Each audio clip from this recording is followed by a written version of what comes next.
It usually begins so quietly that almost no one notices it. A subtle reflex woven into everyday conversations, texts, explanations, apologies. Most people don't realize it, but there is a silent, nearly invisible behavior shaping a huge portion of modern relationships: the compulsive need to explain yourself, why you did what you did, why you feel the way you feel, why you went quiet, why you needed space, why you changed your mind. On the surface, it looks harmless, even respectful. It sounds like empathy, like emotional intelligence, like you're being considerate, mature, self-aware. But beneath that constant self-justification, something far deeper is operating. Something unresolved. Something that never fully healed. This isn't really about communication. It's about fear. A fear that if you don't explain yourself perfectly, you'll be misunderstood, rejected, abandoned. A fear that your inner experience isn't valid unless someone else approves it. So you narrate your inner world like you're on trial, hoping the jury will spare you. Carl Gustav Jung spoke directly to this pattern. He saw the chronic need to justify oneself as a sign of disconnection from the self. Not humility. Not kindness. Self-neglect. Because when you truly trust your inner authority, you don't feel compelled to convince others of your reality. You simply live it. The moment you feel the urge to over-explain, what's really happening is this: part of you is asking for permission to exist. To take up space. To feel what you feel without consequence. And that part learned, somewhere along the way, that silence was dangerous and clarity was survival, so you talk. You explain. You soften your words. You manage reactions in advance. You try to preempt conflict by giving context no one asked for. And slowly, without realizing it, you train yourself to believe that your boundaries require footnotes. That your emotions need disclaimers. That your truth must be palatable to be acceptable. But here's the uncomfortable truth Jung hinted at: the more you explain who you are, the less rooted you become in it. Over-explaining erodes self-trust. It hands your inner authority to the room and waits for consensus. And the room is rarely kind. Healing doesn't begin when people finally understand you. It begins when you stop needing them to. And if this hit uncomfortably close, ask yourself one thing before you explain again: are you sharing? Or are you defending your right to exist? A person who constantly explains themselves is usually chasing something they never truly received growing up: permission to exist. Not permission to speak, not permission to act, but permission to feel without needing approval. This behavior almost always forms inside environments soaked in emotional invalidation. Most often, that environment is the family itself. A place where a child's inner reality is repeatedly dismissed, minimized, or flat out denied. That's nonsense. You're overreacting. There's no reason to feel like that. Those phrases don't just shut down a moment. They carve a belief into the nervous system. The internalized message becomes brutal and absolute. What I feel only matters if someone else understands it, agrees with it, or allows it. Over time, this belief hardens into an invisible psychological prison. The person slowly becomes dependent on external validation to confirm their own internal reality, like they need a permission slip just to trust themselves. So when an adult compulsively explains their choices, emotions, absences, or mood shifts, they're not being overly polite or considerate. They're subconsciously trying to avoid abandonment, judgment, or rejection. They're thinking, if I explain it well enough, maybe they won't criticize me. Maybe they won't pull away. Maybe they won't leave. At its core, this isn't about communication. It's about survival. This behavior is essentially a desperate attempt to control how others perceive you, all in the hope of securing belonging and emotional safety. It's the unspoken belief that if they see me the right way, I'll be allowed to stay. But this constant self-editing comes at a serious cost: your psychological autonomy. When all your energy is poured into external validation, your internal authority slowly gets ignored. You stop acting because something feels true to you, and start acting because you're afraid of being misunderstood. Your decisions aren't driven by belief anymore, but by damage control. You don't allow yourself to feel freely, you over-explain, intellectualize, and rationalize your emotions just to avoid being judged or seen in a negative light. Over time, this shifts something fundamental. You stop living for yourself and begin performing for others. Life turns into a non-stop stage play, where you're always on cue, always adjusting your lines, always reading the room. And in that endless theater, the audience ends up holding more power than the protagonist. Jung recognized this pattern as a major roadblock on the path to individuation, the process through which a person actually becomes who they are, instead of who they think they need to be to survive. And the truth is harsh. As long as there's a constant urge to explain yourself, there is no real inner freedom. Because compulsive explanation isn't politeness, it's a refined form of submission. It's subtle, but powerful. With every justification, the unspoken message is the same: I only get to exist if you approve. Each explanation becomes a quiet negotiation for permission. Permission to feel what you feel. Permission to choose what you choose. Permission to take up space. And the more you do it, the more your sense of self gets outsourced to other people's reactions. This video is an invitation to dismantle that conditioning. A deep psychological breakdown of why so many people live trapped in the need to justify themselves, and what actually happens when they stop. Because the moment someone chooses silence instead of explanation, something radical begins to shift. The power dynamic changes. The grip loosens. And for the first time, their presence no longer depends on being understood. The psyche, once bent under the weight of external approval, slowly begins to straighten itself. It rises into a new posture, one rooted in internal authority. And that shift changes everything, not superficially, but at the core, because behind the constant need to explain yourself, there is something far deeper than manners, politeness, or the simple wish to be understood. There is a psychological wound, embedded deep inside identity itself. Jung understood that this compulsion to self-explain isn't just a behavioral habit you picked up over time. It's a symptom, a signal, a reflection of something much older, the unconscious belief that your existence only matters when it's validated by others.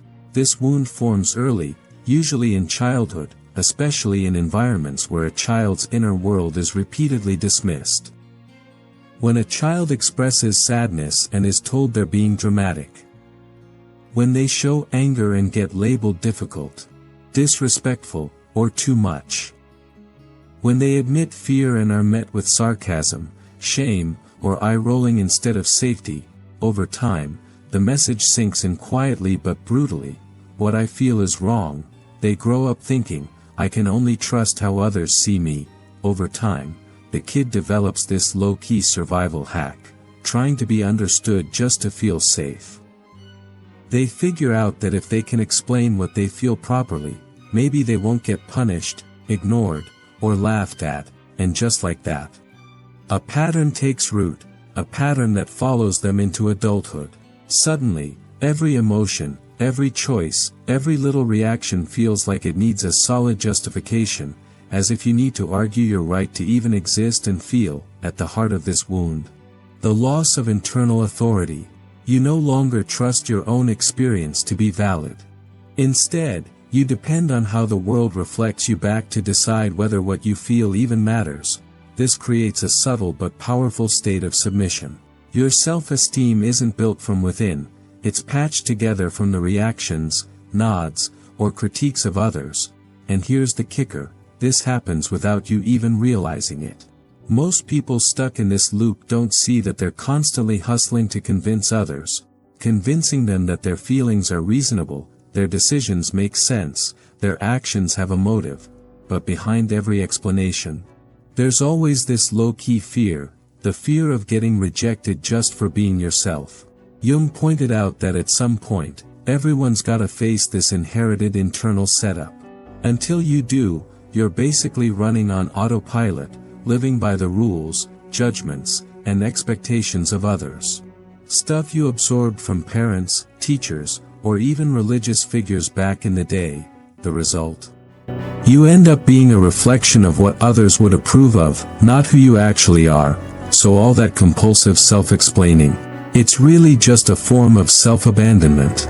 It's like betraying your own truth, just to make it easier for everyone else to swallow, and that's exactly where the healing kicks in, realizing you don't gotta ask anyone's permission to exist. Your emotions, no matter how messy, intense, or straight up weird, don't need an explanation to deserve space.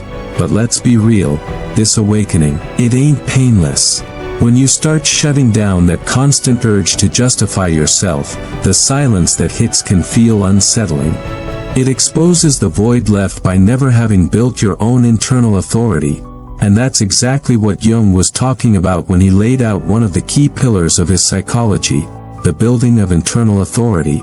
In the next part, we'll dive into how this idea, central to Jung's process of individuation, can completely flip the way someone shows up in the world. So what does it actually mean to develop internal authority? And why is this the game changer for breaking the cycle of always explaining yourself? If this stuff is landing for you, hit that subscribe button and join the Quietloom fam. Appreciate the support. Compulsively explaining yourself. That's not just a defense move, it's straight up self-betrayal. Quiet, sneaky, corrosive self-betrayal. Jung knew that every time you shape your words to keep people happy, hide your feelings to keep the peace, or suppress your choices to dodge judgment, you're literally stepping away from yourself. You're abandoning your own truth, and it doesn't happen in a bang. Nah, it's slow, subtle, day in, day out, laughing at stuff you don't even find funny just to fit in. Saying yes when you mean no because you don't want to seem selfish. Explaining your sadness away as tiredness so you don't feel like a burden. Feeling anger but hiding it under rationality because you're scared of looking immature. Every little compromise made for acceptance. A piece of your soul gets left behind. Jung called this the ego taking over, disconnected from the real self. The ego, which should just help you navigate life, becomes a servant to what other people want to see. And in that constant shape-shifting, you lose touch with yourself. You stop trusting your gut, doubt your feelings, question your deepest motivations. Confidence gets replaced by doubt, and here's the kicker, this self-abandonment. Society actually rewards it. People who adapt, who know how to explain themselves, who dodge conflicts, who are easygoing. Society loves them. They get praised all the time, but behind that so-called harmony, there's often deep emotional burnout, total exhaustion from living for everyone else while you can't even hear your own voice. Jung called this kind of internal fragmentation a major trigger for neuroses. When your ego drifts too far from your real self, the core of your psychic wholeness, symptoms pop up: chronic anxiety, existential dread, emptiness, decision paralysis, low self-esteem. Why? Because your soul is screaming to be heard, but it's been silenced in the name of fitting in. Here's the big question: whose life is this, anyway? If you're constantly chasing approval just to feel, think, or act, your life becomes a performance, a polished version of your truth. You end up a character in someone else's story, never the author of your own. The only way to break that loop of self-betrayal: reclaim internal authority. Stand firm in your truth even when no one gets it, even when it ruffles feathers, even when it defies expectations. That's where real individuation starts, becoming whole, even if it means letting others down sometimes. So how do you build this internal authority? How do you stop relying on others to validate you? How do you stay silent when everyone's screaming for an explanation? Jung says this is the essence of individuation. And we'll unpack it fully in the next part. Because only when you own that authority does silence stop being absence and start being affirmation. For Carl Jung, real psychological freedom doesn't come from fitting in or getting approval from everyone around you. It comes from building what he called internal authority, This is the heart of his individuation concept, the point where you validate your own experiences without needing anyone else's green light. It's when you stop asking, will they understand how I feel, and start saying, doesn't matter if they get it, this is my truth. Internal authority is the flip side of compulsive self-explanation. When you're always justifying every move just to be accepted, that's insecurity running the show. Internal authority, that comes from that deep down certainty that your truth doesn't need a stamp of approval. And this shift isn't just mental, it's existential. It rewires your whole axis, your psychic center of gravity moves. It slides off the edge of what others think and back to the core of yourself, the place where your whole being resides. But here's the real challenge, it's not a walk in the park. Dropping the habit of over-explaining throws you straight into your fears. Fear of abandonment, fear of judgment, fear of being left out. Jung calls this journey the desert of inner solitude. It's that moment when, for the first time, you can hold a firm no without guilt. When you can flip your mind without apologizing. When you can walk away from a conversation without explaining yourself, not out of arrogance, not out of rudeness, but simply because you don't owe anyone your permission to exist. Developing this internal authority doesn't mean shutting down or becoming cold. Quite the opposite. It means you stop begging for understanding and start offering your truth as a gift, not a plea for validation. Communication stops being a performance and becomes real. It's the difference between talking to get approval and talking to be authentic. In practice, this authority shows up in the small stuff, in quiet moments, in standing your ground when provoked, in saying that doesn't resonate with me without feeling the need to justify it, in opting out of emotional games where you're always explaining yourself, and, above all, in sitting with the discomfort of not being understood while staying fully intact. Jung saw this as one of the biggest milestones on the psychological journey, the moment someone stops outsourcing their self-worth and starts seeing it as something that comes from inside. This shift is symbolic and powerful. It's the break from the old, conditioned self, the one that lived to please everyone, and the birth of a new self, grounded, autonomous, whole, but not everyone's gonna vibe with it. That quiet confidence that comes from internal authority can shake people up. Those who thrived off your old insecurities start losing control. Manipulators get rattled. Relationships built on power trips begin to fall apart, and that's exactly why, when you stop explaining yourself, everything shifts. In the next part, Quietloom will take you deeper into this transformative turning point. Silence, when it comes from integrity and not just ducking out, is one of the most transformative forces in the human psyche. Jung saw this with brutal clarity. He didn't treat silence as a lack of response, it's the presence of authority. When someone quits over-explaining themselves, they're not just dodging arguments or cutting off convos, they're shutting down an entire system of mind games that thrived on their insecurities. This kind of silence messes with people, 'cause for those who always expected you to bow, justify, or tweak yourself, your quiet is read as straight-up rebellion. And yeah, it kinda is, but not the loud, attention-grabbing type. This is a silent revolution, a low-key flex saying, I don't owe anyone an explanation to be me. People who thrive on others' doubts start losing their grip.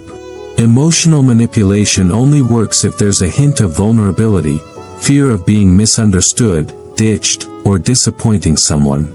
Manipulation feeds on reactivity, but that solid silence, the one that comes from internal authority, it's like a brick wall. It doesn't reply, doesn't justify, doesn't dance to anyone else's tune. It just exists, and that messes with anyone trying to control you. On top of that, relationships that always leaned on your submission, emotional, mental, or behavioral, start showing their true colors, fragile, one-sided, off balance. When you stop over-explaining, you break the unspoken pact of inferiority. You stop acting like someone who needs approval and start standing as someone who's already got their own back, and trust me, that flips everything upside down. Some folks will pull away, and that ain't a mistake, it's realignment. your silence starts working like a filter, showing who's genuinely sticking around cause they vibe with you, not cause they're using you, and those who were only around cause you were easy to control. Jung said individuation often needs breaks, ruptures, and this pulling away. It ain't punishment. It's freedom, when you stop justifying your presence, your boundaries, your choices. You start pulling in relationships based on respect, not fear or dependency. But heads up, you gotta be ready. Cause when you quit over-explaining yourself, your own anxiety's gonna show up, that part of you that spent decades learning you had to be understood to have value. Yeah, it's gonna fight back. It's gonna beg you to go back, to explain just this once. And it's right there, in that moment, that silence turns into a spiritual workout, a conscious flex of staying whole. Even when it feels rough, silence ain't just about shutting up, it's showing up fully. It's saying, I'm not putting my identity on trial, and the longer you hold that silence, it turns into pure presence, a presence that radiates authority, that gets respect without raising your voice, that sets boundaries without drama, a presence that don't need anyone's approval to exist. And silence. It ain't just about dealing with other people, it kicks off deep work in your own head, integration. When you stop justifying yourself, you actually start listening to yourself. When you stop rationalizing your feelings, you start feeling them straight up, and that's where real transformation kicks in, cause external silence opens the door for internal listening. Next up, we'll dive into this major turning point, how the authority you flex in the world actually starts from inside, the return to your own mental integrity. You'll get why people who are truly integrated don't feel the need to convince anyone, they just communicate, and when you step into that vibe, the world starts treating you completely different. There's something magnetic about someone who don't gotta explain themselves, something you can't fake, something you can't force. It's all about mental integrity. The state of someone who ain't bending their core just to fit what everyone else expects. Jung saw this kind of integrity as one of the most evolved signs of individuation, when you not only know your truth but stand by it, no hesitation, no guilt, and most importantly, no validation needed. Someone integrated doesn't beg to be understood, they communicate, they express, but they don't gotta convince. Cause they don't start from the spot that says they need to justify their existence. Their words come from a solid center, not from some hidden lack, and that flips everything in how people see them. The world treats folks with more respect when they respect themselves, and self-respect kicks off the moment you refuse to bend on what's essential in you. Psychological integrity ain't about being rigid, it's about coherence. It's having an internal line of truth, even when the outside world is pressuring hard. It's when something feels off in a situation, and even if you can't rationalize it, you trust your gut. You don't need to show receipts or craft some long argument. You just say, this ain't sitting right with me. And that's enough. This stance, which looks chill on the surface, is straight up revolutionary in a world where most folks are disconnected from themselves, where choices get made based on what everyone else thinks, where feelings get shoved down just so you don't seem too sensitive, and where boundaries get trampled with fake smiles so you don't seem difficult. Integrity is the total opposite. It's the art of being whole, not breaking yourself to please, not hiding just to dodge conflict. Quietloom knew real transformation ain't about soaking up more theories. It hits when you actually live a new stance toward life. And this stance kicks off with one rule: stop justifying yourself. Every compulsive explanation is hiding some deep insecurity. Am I enough? The integrated person doesn't even ask that anymore. They just know they are, even when the world keeps yelling otherwise. And here's the twist: the less you beg for approval, the more respect you naturally pull in. Because integrity's got weight, it's dense, it's got presence. That's why, without saying a word, someone who's centered can totally shift the vibe of a room. They don't gotta prove a thing. Their internal flow already says it all. People like this don't beg for space. They just take it. They don't react from insecurity. They move from alignment.